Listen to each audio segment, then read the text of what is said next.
હવે સાંભળીએ પ્રાસંગિક આજનો વિષય missile man Bharat Ratna doctor APJ Abdul Kalam. સંપાદન પરેશ મારુ, પઠન આશુતોષ અંતાણી.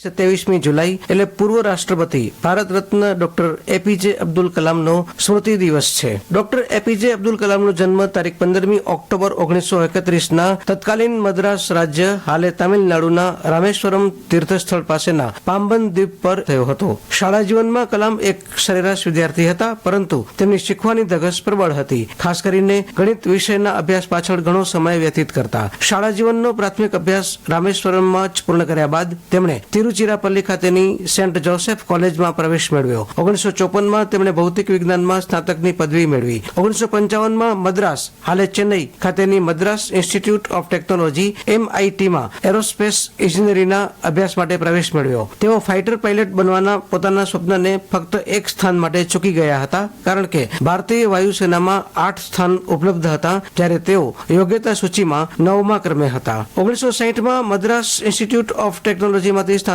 થયા બાદ કલામ રક્ષા અનુસંધાન અને વિકાસ સેવા DRDSના સભ્ય બન્યા. ત્યારબાદ એક વૈજ્ઞાનિક તરીકે રક્ષા અનુસંધાન અને વિકાસ સંગઠન DRDOના એરોનોટિક્સ વિકાસ પ્રતિષ્ઠાનમાં સામેલ થયા. તેમણે પોતાની કારકિર્દીની શરૂઆત એક નાનકડા હોવરક્રાફ્ટ ડિઝાઇનિંગ સાથે કરી હતી. અલબત્ત DRDO ખાતેની તેમની નોકરીથી તેઓ સંતુષ્ટ નહોતા. કલામ પ્રસિદ્ધ અંતરિક્ષ વૈજ્ઞાનિક ડોક્ટર વિક્રમ સારાભાઈના વડપણ હેઠળની ભારતીય રાષ્ટ્રીય અંતરિક્ષ અનુસંધાન સમિતિના સભ્ય હતા. 1969માં કલામને ભારતીય અવકાશ સંશોધન કેન્દ્ર ISRO ખાતે સ્થાનાંતરિત કરાયા, જ્યાં તેઓ ભારતના પ્રથમ ઉપગ્રહ પ્રક્ષેપણ યાનના પરિયોજના નિર્દેશક હતા. આ પરિયોજના અંતર્ગત જુલાઈ 1980માં રોહિણી ઉપગ્રહને પૃથ્વીની ભ્રમણકક્ષાની નજીક તરતો મૂકવામાં આવ્યો. 1963-64 દરમિયાન કલામે અમેરિકન અવકાશ સંશોધન સંસ્થા નાસાના વર્જિનિયા અને મેરીલેન્ડ ખાતેના કેન્દ્રોની મુલાકાત લીધી. 1970 થી 1990ના દશક દરમિયાન કલામે ધ્રુવીય ઉપગ્રહ પ્રક્ષેપણ યાન અને ઉપગ્રહ પ્રક્ષેપણ યાન પરિયોજનાઓને વિકસિત કરવાનો પ્રયત્ન કર્યો અને બંને યોજનાઓ સફળ રહી. કલામ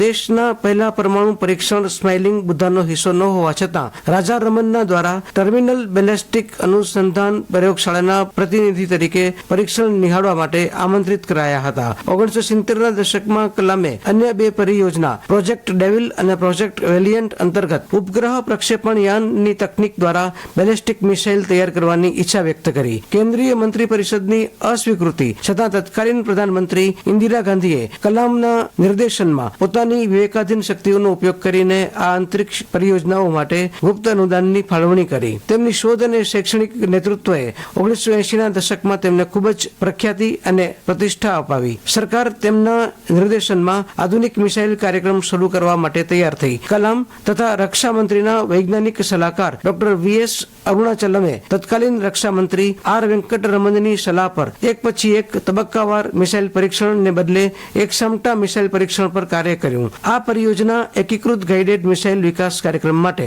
3.88 બિલિયન રકમની ફાળવણી કરવામાં આવી તથા કલામને યોજનાના મુખ્ય કાર્યકારી તરીકે નિયુક્ત કરવામાં આવ્યા. યોજના અંતર્ગત કલામે મધ્યવર્તી અંતરની બેલેસ્ટિક મિસાઇલ, અગ્નિ મિસાઇલ અને ધરાતલથી ધરાતલ પર હુમલો કરવા સક્ષમ પૃથ્વી મિસાઇલને વિકસિત કરવામાં ચાવીરૂપ ભૂમિકા ભજવી હતી. વર્ષ 2002માં કલામ ભારતના 11મા રાષ્ટ્રપતિ બન્યા. તેમની અનોખી કાર્યપદ્ધતિને કારણે તેઓ ખૂબ પ્રખ્યાત થયા અને જનસામાન્યના રાષ્ટ્રપતિ એટલે કે પીપલ્સ પ્રેસિડેન્ટ તરીકે લોકચાહના મેળવી. પોતાના રાષ્ટ્રપતિ કાળ દરમિયાન વર્ષ 2002માં કલામે ભૂકંપગ્રસ્ત કચ્છની મુલાકાત લીધી હતી. ભારતના મેઘાલય રાજ્યના પાટનગર શિલોંગ ખાતે ઇન્ડિયન ઇન્સ્ટિટ્યૂટ ઓફ શિલોંગમાં વ્યાખ્યાન આપતી વખતે હૃદય રોગના હુમલાને કારણે તારીખ 27મી જુલાઈ 2015ના દિવસે 83 વર્ષની ઉંમરે તેમનું દેહાવસાન થયું હતું. ભારતના મિસાઇલમેન ભારત રત્ન ડોક્ટર અબ્દુલ કલામને તેમના સ્મૃતિ દિને શત શત વંદન.